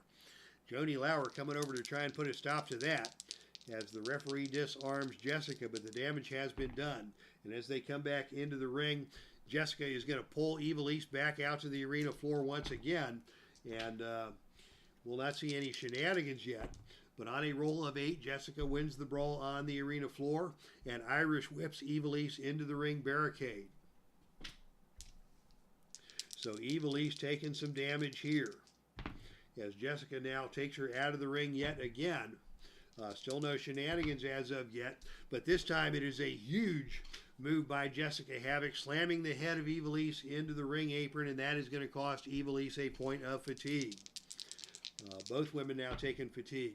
And Jessica now is going for the HAVOK killer. That's a +2 finisher. Pin roll here is 5, and on a roll of 12, it is IVELISSE who is able to kick out. Jessica stays on her. The demon drop. Another pin attempt on a roll of 4, and IVELISSE with another kick out. Now Joni Lauer is going to try and make her presence felt in this match.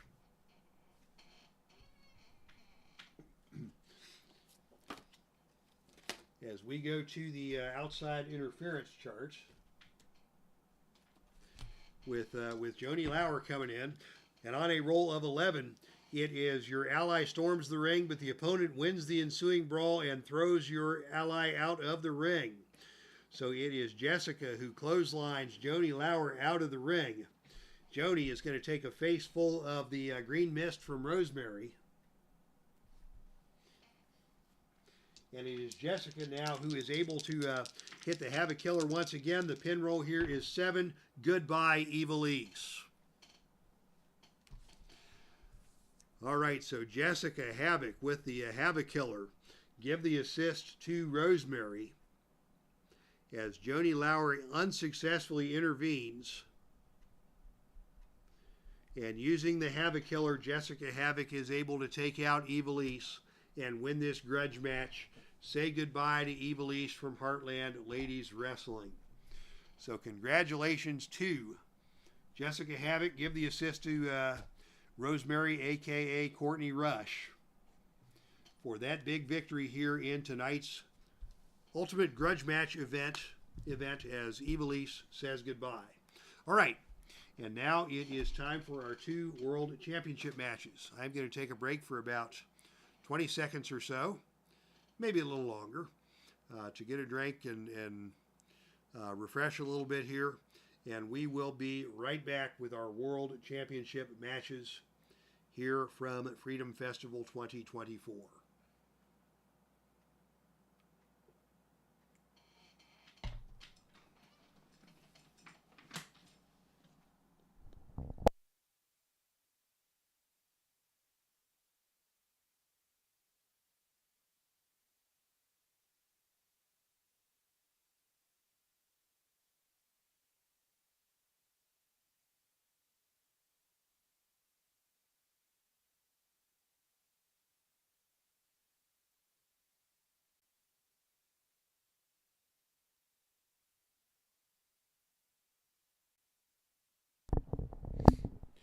All right, we are back and we are ready for World Championship matches here in the Dave Cave on Freedom Festival 24, our 4th of July pay-per-view spectacular in the Heartland.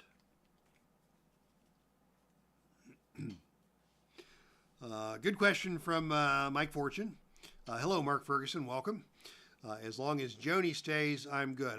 We'll have to let the dice decide what will happen to Joni Lauer from this point forward. Will she take up a feud against Jessica HAVOK? Will she strike out on her own? Will she seek employment elsewhere in Heartland Ladies Wrestling or in another territory? Who knows? After the humiliating defeat suffered by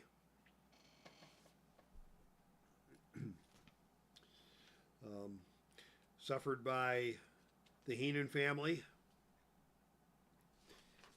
there may be a job opening in the Heenan family for one Joni Lauer. Our Red Sox fan is here. Thank you for coming. So, and actually, as you're chatting, I would love to hear your creative ideas for what should lie ahead for Joni Lauer after she was brought in by IVELISSE. IVELISSE loses the loser leaves town match. And in the process, Joni takes a face full of the blue mist from Rosemary. So does she strike out on her own? Does she seek revenge? Does she go a different direction? I'm open to suggestions. As we get ready for our first championship match of the night, we'll get the black and gold championship dice in play. Ladies and gentlemen, the following contest is scheduled for one fall with a 45-minute time limit. It is for the NWA World Tag Team Championship. Disqualification rules will be in effect.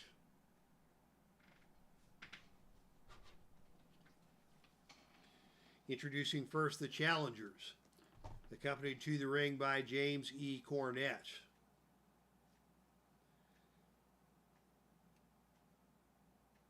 Collectively known as the Midnight Express, introducing first, 6'1", 225 pounds, out of Myrtle Beach, South Carolina. This is Stan Lane. And his tag team partner out of Huntsville, Alabama, Standing at 6 feet, even, weighing 233 pounds, this is beautiful Bobby Eaton.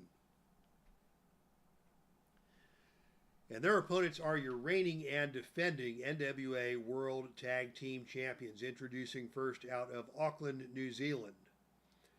He stands at 6'1". He weighs 245 pounds. This is Tony GAREA. And his tag team partner hails from Pittsburgh, Pennsylvania. He stands at 5'11", weighs 237 pounds. This is the living legend, Larry ZBYSZKO. All right, so GAREA and ZBYSZKO have had great success as a tag team. And they have made it all the way to the World Heavyweight Championship, defeating Jack and Jerry Briscoe.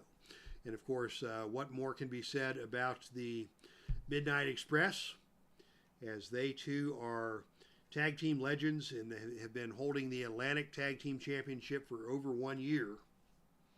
And now they have their opportunity to battle for the World Heavyweight or the World Tag Team Championship here in Dayton, Ohio at Freedom Festival 2024. Should be an outstanding match. And it will be Larry ZBYSZKO and Bobby Eaton to start things off for their respective teams. And the opening initiative role is won by ZBYSZKO. And ZBYSZKO comes right out with an arm wringer on Bobby Eaton. Eaton is going to come back and counter that with a whip to the turnbuckle. Off the turnbuckle comes Larry ZBYSZKO. And oh, it is ZBYSZKO bouncing forward off the turnbuckle and getting nailed with an incredible neck-breaking clothesline by beautiful Bobby. And quickly the Midnights take control. And Bobby going to go for the for the Alabama Jam. Unfortunately, in tag matches, this is a level 3 move and not a finisher. So ZBYSZKO is hurt and slowly getting to his feet. Bobby Eaton is on him. And Bobby Eaton is now going to go for a spinning neck breaker, a choice E maneuver. So he'll need a roll of 8 or lower to hit that. And on a roll of 12, ZBYSZKO able to avoid the spinning neck breaker. And it is ZBYSZKO who comes back with a hard punch combo that stuns Bobby Eaton. Eaton not going to make a tag. He touches his jaw and makes sure to see that there's no blood. ZBYSZKO will tag in Tony GAREA. And it is GAREA versus Eaton now. And it is GAREA with a series of quick punches. Eaton still not able to make the tag as GAREA follows up with a whip to the ropes. Off the ropes comes Bobby Eaton. And on a roll of 9, it is a running back elbow from Tony GAREA that stuns Bobby Eaton. GAREA follows that up with a big Thez press. Eaton hits the mat hard and rolls out of the ring and down to the arena floor. On the arena floor, beautiful Bobby is going to just going to have to make that helpless crawl back into the ring where GAREA is ready and waiting for more. GAREA now is going to go up for a death jump. Death jump to be attempted, and on a roll of 8, it is a flying double axe handle off of the top turnbuckle that stuns Bobby Eaton. And ZBYSZKO is now going to come in for an attempt at a double team. And on a roll of 9, it is a running forearm smash delivered by ZBYSZKO to Bobby Eaton. And ZBYSZKO now in control. ZBYSZKO with another hard punch combo to Eaton. And of course, ZBYSZKO and Eaton, plenty of history of their own. ZBYSZKO follows that up with a body slam that takes Eaton down to the canvas. And finally, Eaton is able to reach out and tag his partner, Sweet Stan Lane. Stan Lane now the legal man in the ring for the first time, and he hits a back suplex on ZBYSZKO. Both men get to their feet, and as they come together in the ring, it is ZBYSZKO attempting a double leg dive takedown, but Lane avoids that, and Lane comes back with a whip to the ropes. Off the ropes comes Larry ZBYSZKO, and on a roll of 10, that is a running double clothesline. The man with the better ring rate, the better ropes rating, takes control, and that would be Sweet Stan Lane. Sweet Stan Lane in control. He's going up for the death jump. And on a roll of 11, he hits an awesome, perfect cross body block off the top turnbuckle. He's going to go for the cover. The pin roll here is 3. And on a roll of 10, ZBYSZKO able to kick out. But Stan Lane hit that death jump and gets the first near fall of the match, much to the delight of James E. Cornette at ringside. And now we have a finisher here. When teaming with Bobby Eaton, substitute dark side tag, and on a roll of 5, that is going to be the rocket launcher, +2 finisher. The pin roll here, 6 or lower. That's a mandatory pin save. The pin save not successful. And now we're going to have a pin on a roll of 6 or lower. And on a roll of 7-0, ZBYSZKO barely gets his foot over the bottom rope to save the titles.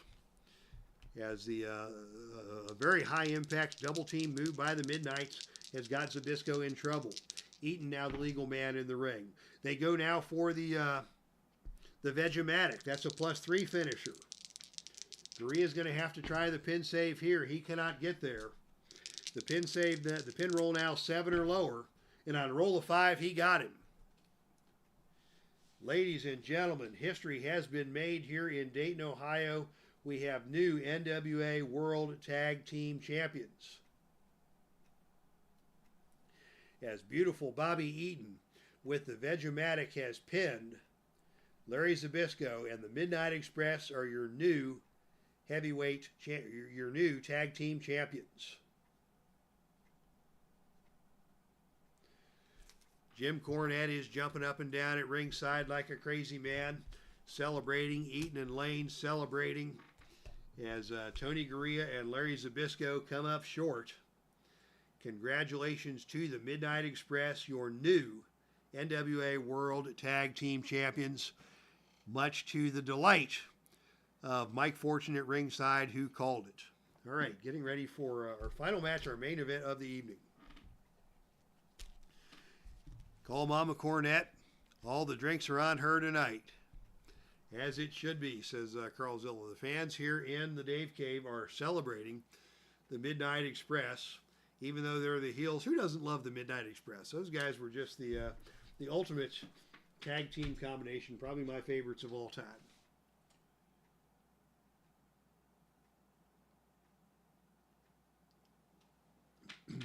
All right, fans, as we get ready for the main event, I did want to mention that next weekend, of course, is the Hall of Fame induction ceremony at the Thez Tragos Professional Wrestling Hall of Fame in the Dan Gable Museum in Waterloo, Iowa.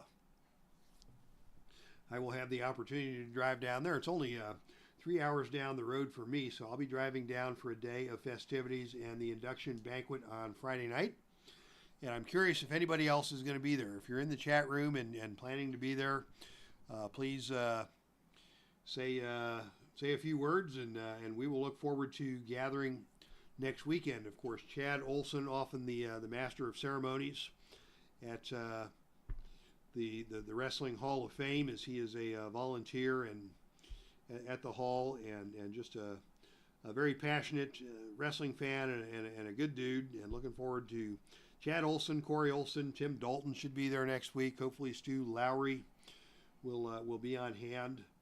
I know that Malice lover Barry Walsh will be there. So looking forward to next weekend in Waterloo. And if you ever get a chance to make the journey to see that, it is definitely worth the effort. And now, ladies and gentlemen, it is time for your main event of the evening. The following contest is scheduled for one fall with a 60-minute time limit, and it is for the NWA World Heavyweight Championship. Disqualification rules will be in effect. Introducing first the challenger. Standing at 6'4", weighing 280 pounds, out of Benton Harbor, Michigan, this is Bobo Brazil.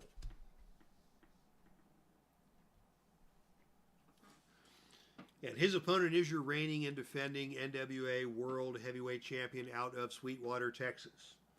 He stands at 6'7" and weighs 273 pounds. He is accompanied to the ring by the mouth of the South, Jimmy Hart. This is your NWA World Heavyweight Champion, Barry Windham.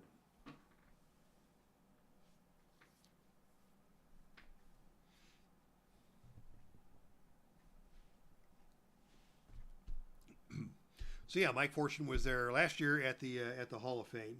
Of course, last year it was combined with Galacticon, which was also a lot of fun.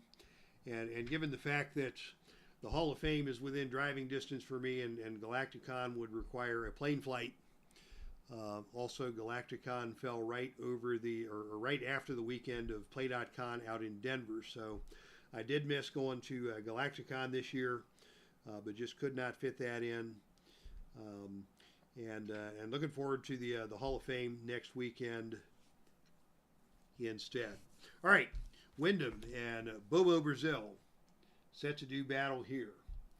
And BOBO Brazil will be seconded by Dusty Rhodes. If anybody knows the whereabouts of Dusty Rhodes, they formed an alliance in the Atlantic Wrestling Federation.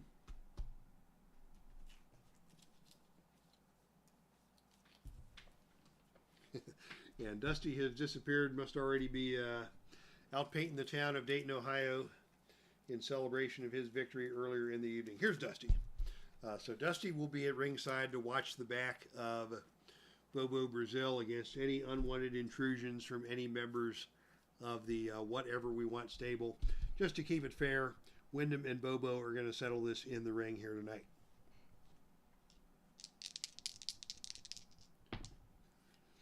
And the opening initiative roll is tied, and that means shenanigans from the get-go. What kind of shenanigans will Barry Windham have up his sleeve? We go to the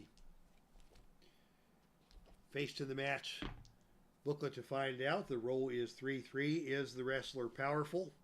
BOBO Brazil with the power advantage.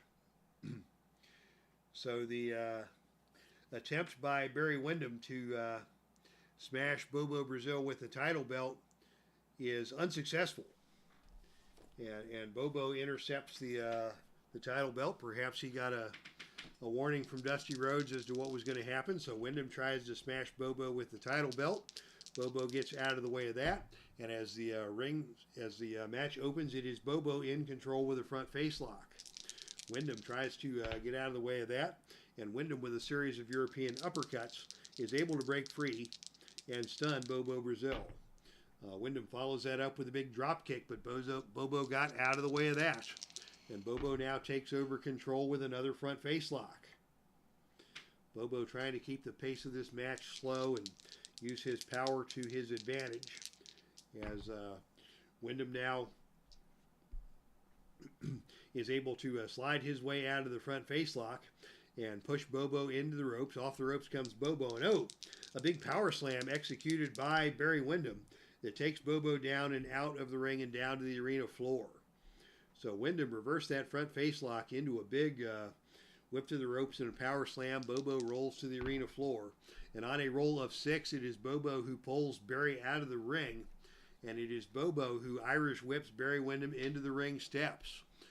There may be a disqualification on this roll. BOBO only has a DQ roll of 4, so he'll not be disqualified, and the match will continue. And as they come back into the ring, it's BOBO catching Barry in a big bear hug. Bear hug applied by BOBO. And now BOBO is going to try for a falling elbow, a choice F maneuver.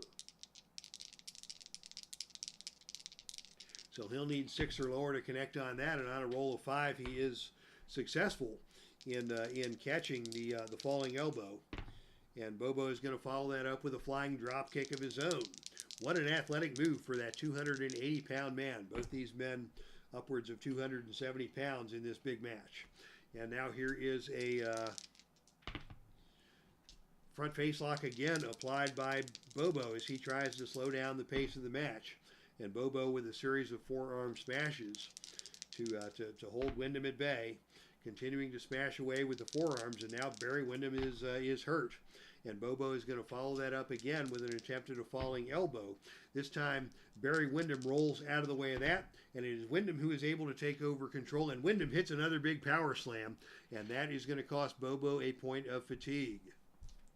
First point of the fatigue of the match, delivered by Windham, and now Windham with a knee drop on BOBO.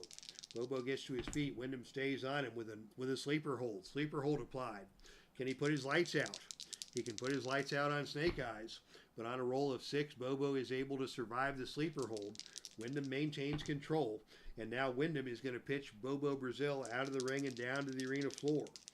Maybe not Windham's best idea. He's a ring rating B, and BOBO is an A. And on a roll of 9, it is Wyndham winning the brawl on the arena floor with a cannonball off the ring apron. Or in this case, we'll say a flying clothesline off the ring apron. That long blonde hair of Barry Windham flying everywhere as he flies through the air and takes Bobo down to the arena floor. And now another knee drop. This time Barry misses it, and Bobo takes over control on the reversal, and Bobo with a flying drop kick stuns Barry Windham. Bobo comes back with another head scissors, trying to keep Windham grounded and wear him down on the mat, as Bobo now with another flying drop kick keeps Barry Windham grounded. Instead of a whip to the turnbuckle, he's going to try the agility roll without success on the attempted knee lift. And now it is Wyndham with a drop kick that changes the momentum in his favor. And Wyndham with another big power slam to put Bobo down onto the canvas. Wyndham looking to pick up the pace here. He goes for another big drop kick. Bobo is hurt. Wyndham comes back with a whip to the ropes. Off the ropes comes Bobo, and on a roll of 9, that is the power rating. Bobo has the superior power of the two men, and it is Bobo who puts Wyndham on the canvas with a running shoulder tackle. And Bobo now in control. Whip to the turnbuckle. Off the turnbuckle comes Wyndham, and Wyndham is going to reverse that whip to the turnbuckle. Now Bobo bounces off the turnbuckle, and Wyndham nails him with a big kick. Wyndham now in control once again with another series of European uppercuts. Bobo is going to fire right back. And it is Bobo again with a whip to the turnbuckle. And this time Wyndham comes off with a turnbuckle with a knee to the head of Bobo Brazil. Wyndham back in control. Back and forth we go. And Wyndham now trying for that sleeper hold once again. But Bobo quick to drop down and get out of the ring. And on the arena floor, it is a roll of A5. And I believe that is the both wrestlers' roll disqualification roll. Will Wyndham be disqualified? No. Will Bobo be disqualified? No. We go to the odd-even roll. Bobo will get the advantage on even. And on a roll of 6, Bobo wins the brawl on the arena floor and slams the head of Barry Windham into the ring post. Windham is stunned, and Bobo is back in control. And Bobo now is going to pitch Windham out of the ring. And more excitement taking place on the arena floor. And we will have shenanigans. The mayhem chart comes into play here, as Wyndham is out of the ring, and Wyndham is going to try to bring in outside interference. Wyndham is going to try to bring in outside interference, and they are going to be cut off by Dusty Rhodes. So sure enough, Terry Funk comes out, and Dusty Rhodes and Terry Funk are mixing it up at ringside, as Wyndham is unable to benefit from that. Dusty Rhodes paying dividends here. And instead, it is going to be the odd-even roll, with Wyndham getting the advantage on the even, and Bobo Brazil this time wins the brawl on the arena floor. And as Funk and Rhodes are duking it out, it is Bobo with a big body slam of Barry Windham onto the arena floor, and Windham is down. Bobo with a chance to do some damage here. They're going to keep it on the arena floor. And again, it's going to be the odd-even, and again, it's going to be Bobo winning the brawl on the arena floor with a stomach drop across the steel security railing. Bobo acquitting himself nicely here. And now Bobo with a cocoa butt. Got him right between the eyes. Pinfall will be on Snake Eyes. But on a roll of 11, Wyndham is able to kick out. Bobo with the momentum here. And now he is going to choke his man down on the ropes. Wyndham is hurt. Bobo stays on him and is going to try that falling elbow. He needs 6 or lower to hit that, and on a roll of 7, Wyndham avoids the falling elbow, and Wyndham comes back with a drop kick that sends Bobo Brazil into the turnbuckle. Bobo comes out of the corner. They square off in the center of the ring. It's Wyndham with an elbow smash. Bobo returns fire. Bobo with a whip to the ropes. Off the ropes comes Wyndham, but on a roll of 4. That is Bobo setting his head too soon, and Wyndham nailing him with a big lariat coming off of the ropes that puts Bobo down. Wyndham now, figure 4 leg lock applied. Bobo grabs the bottom rope and rolls out of the ring and down to the arena floor. On the arena floor, it is Bobo who grabs the leg of Wyndham, pulls him out of the ring, and suplexes Wyndham onto the arena floor. Bobo now back in control. Really good match between these two. And BOBO now is going to keep things on the arena floor. No more shenanigans at this point. And on the arena floor, BOBO is going to win the brawl again and drop the throat of WINDHAM onto the security railing. Boy, the security railing is taking a pounding here tonight, especially in this main event. BOBO now back in control. He's going for a grinding headlock at choice G maneuver. Let's see, that'll be death jump A or agility 7 or lower. He's going to go for the agility 7 or lower. WINDHAM powers his way out of the attempted hammerlock. And instead it is WINDHAM with a whip to the ropes. Off the ropes comes BOBO, and Barry puts him down with a running back elbow. WINDHAM now another whip to the ropes. And this time it is WINDHAM with another running back elbow. WINDHAM trying to pick up speed here. A drop kick by Barry WINDHAM. WINDHAM follows that up and goes back to the sleeper hold. WINDHAM caught him with the sleeper. BOBO down to one knee. He's in some trouble here. And now WINDHAM with a lariat coming off of the far ropes. The pin roll here 5 or lower. And on a roll of 3, he got him. Barry WINDHAM with the lariat has successfully retained the NWA World Heavyweight Championship with a pinfall victory over BOBO Brazil after really quite a good match. So congratulations to Barry WINDHAM. Congratulations to Jimmy Hart. What a night for Jimmy Hart. They got over on Bobby Heenan, and they successfully retained the NWA World Heavyweight Championship as Barry WINDHAM gets the pinfall victory over BOBO Brazil. As Carl Zilla says, great main event. BOBO always fails in big matches for me, so this tracks. All right, yeah, so we will wrap things up for tonight from there. Thank you all for tuning in tonight. If you think about it, please hit that like button. As we say farewell to tonight's crowd, Carl Zilla, Mike Fortune, Super Blue 1971, Mark Ferguson, out drinking with Mama Cornette tonight, Al Red Sox fan, thank you for joining us. Derek Bauman, good to have you back. Good to have your power back. JT 2.0, Kamala, David Cheslinski, Pops Reviews, Neil Lau, Dwayne Martz, Salvador America, Kathy Evans, Michael Brada, Jay Randis, thank you one and all for checking out tonight's pay-per-view broadcast of Freedom Festival 2024. What an exciting night it has been. Thank you one and all for tuning in. From the Dave Cave, this is Dave Little signing out. That's our stream, and I am out of here.